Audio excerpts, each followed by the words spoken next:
সাত বদন জানি কোনোভাবে তুইল না। আচ্ছা, সম্পাদ্য 3 আবার যাই। বলেছে ত্রিভুজের ভূমি সংলগ্ন দুইটা কোণ। তা আমরা যদি এটারে যদি একটা ত্রিভুজ হিসাবে চিন্তা করি, এই নিচের বাহুটারে আমরা ইউজুয়ালি কি হিসাবে বলি? ভূমি বলি। আর অপর দুইটা বাহু, এই দুইটা বাহুর সাধারণত সমকোণী ত্রিভুজ হলে নাম থাকে, অন্য কোনো ত্রিভুজ হলে আমরা নাম দিই না। হ্যাঁ, এখন এই ভূমির দুই প্রান্তে কোণ হইতে পারে দুইটা, এ একটা আর এ একটা। তো এই দুইটা কোণ আমাদের এই প্রশ্নে সম্পাদ্য 3-এ কী করা আছে? দেওয়া আছে। তাহলে আমার কোণ 1 আর কোণ 2 মনে করো দেওয়া আছে। আর কি দেওয়া আছে? পরিসীমা দেওয়া আছে। পরিসীমা কারে বলে? এই যে ত্রিভুজ, এর যে 3টা বাহু, এ একটা বাহু, এ একটা বাহু আর এ একটা বাহু, এই যে 3টা বাহু, এই 3টা বাহুর সমষ্টিকে কি বলা হয়? পরিসীমা বলা হয়। তাহলে ত্রিভুজের 3 বাহুর সমষ্টিকে আমরা বলি পরিসীমা। যদি চতুর্ভুজ হইতো তাহলে 4 বাহুর সমষ্টিকে কি বলতাম? পরিসীমা বলতাম। তো আমাদের এই পরিসীমাটাও দেওয়া আছে। এখন আমাদের ত্রিভুজটা আঁকতে হবে। তো আমরা যেগুলো দেওয়া আছে সেগুলো আগে আঁকাই নিই। বই অনুসারে চিত্র আঁকি। মনে করি ত্রিভুজের ভূমি সংলগ্ন দুইটি কোণ, কোণ এক্স আর কোণ ওয়াই। আমার ইচ্ছা মতো মান নিয়ে নিলাম। এই দুইটা কোণ দেওয়া আছে। আর কি দেওয়া আছে? ত্রিভুজের পরিসীমা দেওয়া আছে। তো যেহেতু পরিসীমা মানে 3টা বাহুর সমষ্টি, তাহলে এই বাহুটা তোমরা একটু কি বড় ধরে নিবা। হ্যাঁ, তাহলে এই হলো পরিসীমা। কি দিয়ে চিহ্নিত করেছে? পি। তাহলে বিশেষ নির্বাচন কি বলবো? মনে করি কোনো ত্রিভুজের ভূমি সংলগ্ন দুইটি কোণ, কোণ এক্স ও কোণ ওয়াই, এবং পরিসীমা পি দেওয়া আছে। ত্রিভুজটি আঁকতে হবে। এবার আসি অঙ্কনের বিবরণ। কি করেছে? যে কোনো রশ্মি ডিএফ নিই, যে কোনো রশ্মি ডিএফ নিই। এখন এই ডিএফ থেকে পরিসীমা পি এর সমান করে, পরিসীমা এই পেন কম্পাস গেছে, কম্পাস ভেঙে গেছে। এই যে পরিসীমা পি এর সমান করে অংশ কেটে নিলাম। নাম দিয়েছে কি? ডিই। তাহলে এই ডিএফ থেকে পরিসীমা পি এর সমান করে ডিই অংশ কেটে নিছি, পি এর সমান করে কেটেছি। এরপরে বলেছে ডি ও ই বিন্দুতে এক্স আর ওয়াই এর সমান করে কোণ আঁকাবো। তাহলে ডি বিন্দুতে কার সমান করে কোণ আঁকাবো? কোণ এক্স এর সমান করে কোণ আঁকাবো। যার সমান করে কোণ আঁকতে হয় সেটার কি করব? যে কোনো একটা ব্যাসার্ধ নিয়ে একটা বৃত্তচাপ আঁকবো। এখানেও ঠিক একইভাবে ওই একই ব্যাসার্ধ নিয়ে একটা বৃত্তচাপ আঁকলাম। এর এই প্রান্ত থেকে এই প্রান্তের মাপ নিছি। এখানেও ঠিক একইভাবে এই প্রান্ত থেকে এই প্রান্তের মাপ নেব। এই যে নেওয়ার পরে এটার কি করব? যোগ করে দেব।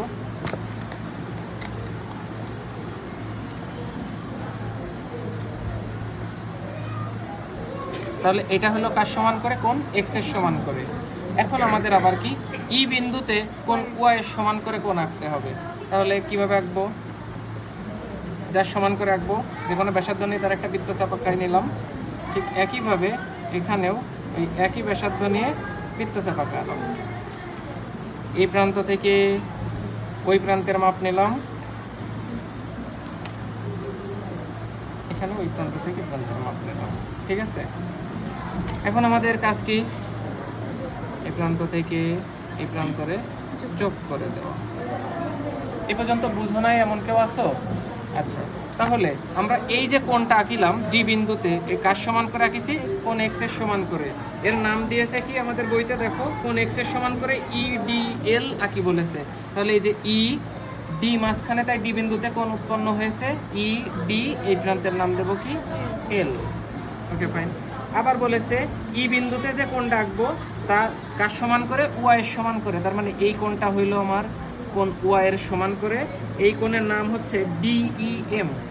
ডিইএম, যেহেতু ই বিন্দুতে কোণ তাই ই মাঝখানে। এতটুকু পর্যন্ত বোঝা গেছে? এটা ছিল আমাদের 1 নম্বর পয়েন্ট।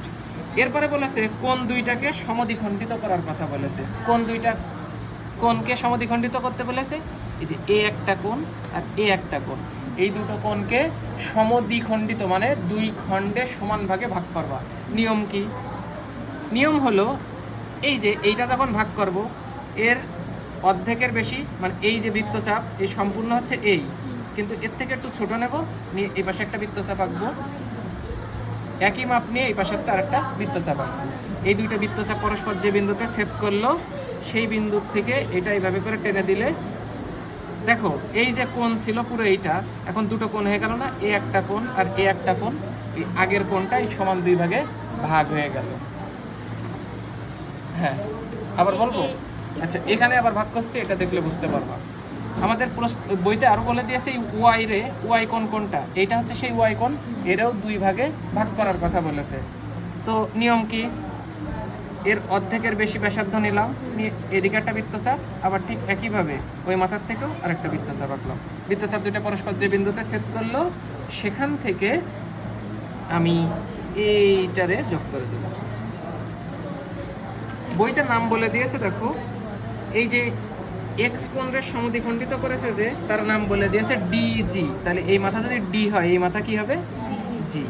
আবার এই কোণ ওয়াই কে সমদ্বিখণ্ডিত করেছে যে এর নাম বলেছে ইএইচ, তাহলে আমার সমদ্বিখণ্ডিত রেখা কোনটা? এইটা না, এই রেখা দিয়ে না দুই ভাগে ভাগ করে দিলাম, তাহলে এই মাথা ই হলে এই মাথা হবে এইচ। 2 নম্বর পয়েন্ট নিয়ে কোনো প্রশ্ন? এখন এই যে তুমি আঁকলে সমদ্বিখণ্ডিত করার পরে ডিজি আর ইএইচ এরা পরস্পর কোন বিন্দুতে ছেদ করে বলেছে বইতে? এ বিন্দুতে ছেদ করে। তাহলে এই যে বিন্দু এর নাম কি বলে দিল? এ বিন্দুতে ছেদ করেছে। এই পর্যন্ত বুঝো নাই এমন কে আছো? শিওর? এর পরের টুকুই কিন্তু একটু কঠিন, এর পরের টুকুই বুঝতে একটু ঝামেলা হয়। তো গেল। এইবার বলেছে এ বিন্দুতে কোন এ ডি ই এর সমান করে। আচ্ছা এ বিন্দুতে কোন কোণের সমান করে বলেছে? এ ডি ই, তার মানে কোন কোনটা? এইটা না কোন? এ ডি ই, তাহলে কোন কোনটা? এই যে এই কোণটা, এই কোণের সমান করে একটা কোণ আঁকতে বলেছে। যেহেতু এই কোণের সমান করে আঁকানোর কথা বলেছে, তাহলে আমি আগেই কি করব? এর অর্ধেকের বেশি ব্যাসার্ধ, সরি যে কোনো ব্যাসার্ধ নিয়ে একটা বৃত্তচাপ আঁকবো। কোন কোন বিন্দুতে আঁকতে বলেছে? এ বিন্দুতে। তাহলে আমার এ বিন্দুতে যেহেতু কোণ আঁকতে হবে, কম্পাসের এই মাথায় এ বিন্দুতে বসালাম, এই যে ব্যাসার্ধ যেটা নিয়েছিলাম এই যে একটা বৃত্তচাপ আঁকলাম। ঠিক আছে? কোনটা নিয়েছিলাম ব্যাসার্ধ? এইটা। তাহলে এর এই মাথার থেকে ওই মাথা পর্যন্ত আবার একটা মাপ নিতে হবে। এবার এই মাপ নিয়ে তুমি কাটবা কোন জায়গা থেকে? কাটবা কোন জায়গা থেকে? দেখো আমরা যে কোণটা আঁকবো তার নাম বলেছে D A B, D A R এই পাশে যেটা দেবো সেটার নাম হচ্ছে বি। প্রথমে কার কথা বলেছে? ডির কথা। তাহলে ডি যেই পাশে আছে সেই পাশেরটা কাটবো। ডি কোন পাশে আছে? এই দেখো আমার যে বৃত্তচাপটা পরে আঁকিলাম, ডি এখানে না, তাহলে এই যে এখান থেকে কাটবো, এই যে এখান থেকে কেটে নিলাম। কেটে নিলে এবার কি করব? এই মাথার থেকে এই মাথারে যোগ করে দেবো। কইসে এই না ছেদ করেছে,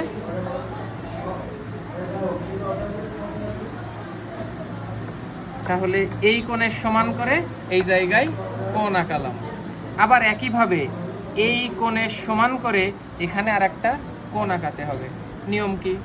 যে কোনো একটা ব্যাসার্ধ নিবা, নিয়ে যেই কোণের সমান করে আঁকতে বলেছে একটা বৃত্তচাপ আঁকবা, এখানে আঁকবা, তাই এখানেও ঠিক ওই একই ব্যাসার্ধ নিয়ে একটা কি আঁকাবা? বৃত্তচাপ আঁকাবা। এই যে গেল। ঠিক আছে? এবার এই মাথার থেকে ওই মাথা পর্যন্ত একটা মাপ নেওয়া লাগবে। এই মাথার থেকে এই যে এই মাথা পর্যন্ত একটা মাপ নিলাম। এখন হ্যাঁ হ্যাঁ হ্যাঁ, তুমি যে কোণের সমান করে আঁকো কি করো? প্রথমে যে কোনো একটা ব্যাসার্ধ নিয়ে আগে একটা বৃত্তচাপ আঁকো।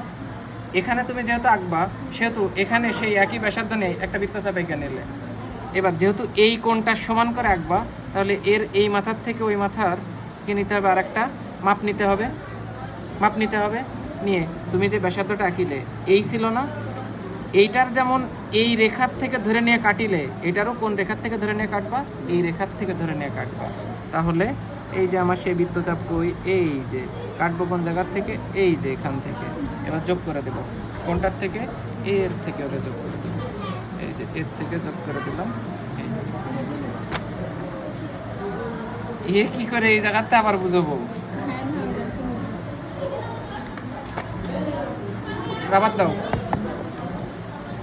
আচ্ছা, যারা বুঝেছো তাদের জন্য বলি, এই যে এই রেখাটা, এই ডিই কে ধরে নিলাম যে বিন্দুতে ছেদ করেছে তার নাম দিয়ে দিলাম বি। এই পি কিন্তু কিসের জন্য ছিল, ওই পরিসীমার সমান করে কাটিলাম তাই। আর এই রেখাটা এই বিন্দুতে ছেদ করেছে না, এর নাম দিয়ে দিয়েছে সি। তাহলে এই যে এ বি সি, এটাই হলো সেই উদ্দিষ্ট ত্রিভুজ। ঠিক আছে। আচ্ছা, যারা এই জায়গা থেকে বোঝনি তাদের জন্য আমি আরেকবার এই জায়গা থেকে একটু দেখাই দিচ্ছি।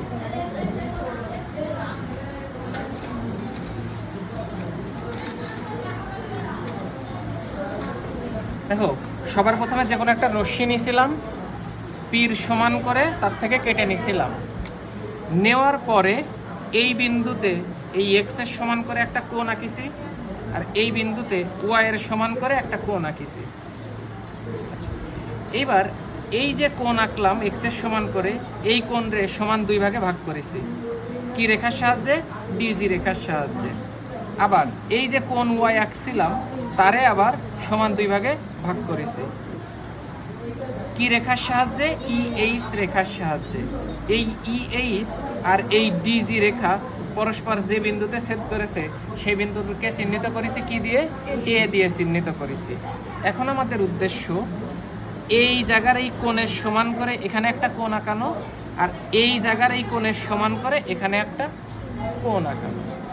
তো এর জন্য আমরা কি করব, যেহেতু এইটুকু সমান করে কোণ আঁকবো, তাই যে কোনো একটা ব্যাসার্ধ নিয়ে এখানে একটা কি আঁকবো, বৃত্তচাপ আঁকবো। এটা কি এর বড় হবে না ছোট নাকি সমানই? কোনটা? মানে এই কোণ, কোণ হচ্ছে এইটা, এই যে এই রেখা, এই রেখা, এই মাঝখানের এইটুকু। আমার কাছে কলম দাও। এই যে এখান থেকে এইটুকু, এই যে যে এখান থেকে এইটুকু করে যে অ্যাঙ্গেলটুকু হলো এইটুকু হলো কোণ, এই যে এইটুকু হলো কোণ, এইটুকু। এখন এর মাপ নিয়ে মানে কি, তুমি এখানে কম্পাস ধরে যে কোনো জায়গা থেকে এর কাটো, মাপ একই থাকবে। আমি আগের দিনও বলেছি এই কথা, তুমি বৃত্তচাপ ছোট আঁকো না বড় আঁকো, তাতে কোনো কিছু ম্যাটার করে না। তো যাই হোক, এখান থেকে আমরা এই ব্যাসার্ধ নিয়ে কি করলাম, একটা বৃত্তচাপ আঁকলাম। ঠিক একইভাবে এখান থেকেও এই একই ব্যাসার্ধ নিয়ে একটা কি আঁকবো, বৃত্তচাপ আঁকবো। এবার এর ভিতরে আসলে তো সমস্যা না, কোনো জায়গায় আসলেই সমস্যা নেই। এর এই মাথার থেকে এই মাথা পর্যন্ত, যেহেতু এই রেখার এইটুকু পর্যন্তই তো নেব, তাই এই মাথার থেকে এই মাথা পর্যন্ত মাপ নিছি। এরও ঠিক এই যে এই রেখাটার এখানে কম্পাস বসাবা, বসায়ে এখান থেকে মাপ নিবা। দেখতে পাও যে আমি আগে যেখানেই নিছিলাম আর এখনও ঠিক এই বিন্দুতেই সেট করতেছে এরে। আগে যখন ব্যাসার্ধ নিয়ে আঁকিলাম বৃত্তচাপ তখন কি অনেক বড় করে আঁকিলাম না, কিন্তু তুমি বড়ই নাও আর ছোটই নাও, আমার সেই কোণ কি চেঞ্জ হলো, কোণ কিন্তু চেঞ্জ হলো না। আমি জাস্ট এবার এটারে কি করে দেবো, যোগ করে দেবো। আমি কেন বড় নিয়ে আঁকি, কারণ বড় নিয়ে আঁকলে কি হয়, সুবিধা হয়, আঁকতে সহজ হয়। তাহলে এই যে হলো সেই কোণ, কোন কোণটা, এই কোণটা কার সমান কোণ, এই কোণের সমান কোণ। একইভাবে এখানের এই যে কোণ, এই কোণের সমান করেও এই জায়গায় আমাদের আর একটা কোণ আঁকতে হবে।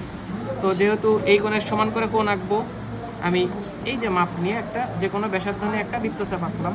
ঠিক একইভাবে ওই একই মাপ নিয়ে এখানেও একটা, আরে পেন্সিল, আরে আবার নিচ্ছি। হ্যাঁ, যে কোনো একটা ব্যাসার্ধ, সমস্যা কি আমার না ওদের, যে কোনো একটা ব্যাসার্ধ নিয়ে একটা বৃত্তচাপ আঁকলাম।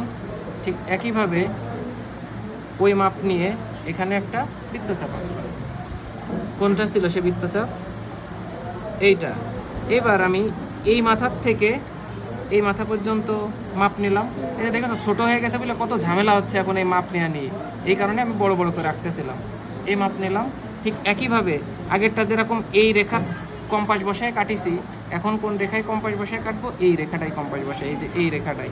তাহলে কই ছিল সেই বিশুদ্ধ, এই যে এখানে, সরি এইটা ছিল, কোনটা ছিল দেখেছো, এই যে মাপ উল্টা হয়ে গেছে।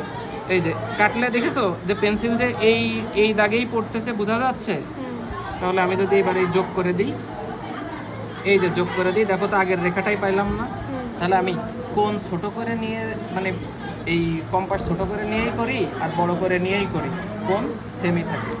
তো যাই হোক, এই যে কোণ আঁকলাম এ বিন্দুতে, এই কোণের নাম বলেছে এরা এই ADE, এই কোণের সমান করে যে কোণটা আঁকেছি মানে DA, এই মাথার নাম দিয়েছে এরা B, এবং B কে আমরা তাহলে চিহ্নিত করব কোথায়?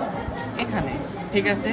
আচ্ছা, আবার এই যে এই কোণের সমান করে, এই কোণ মানে কোন কোণ?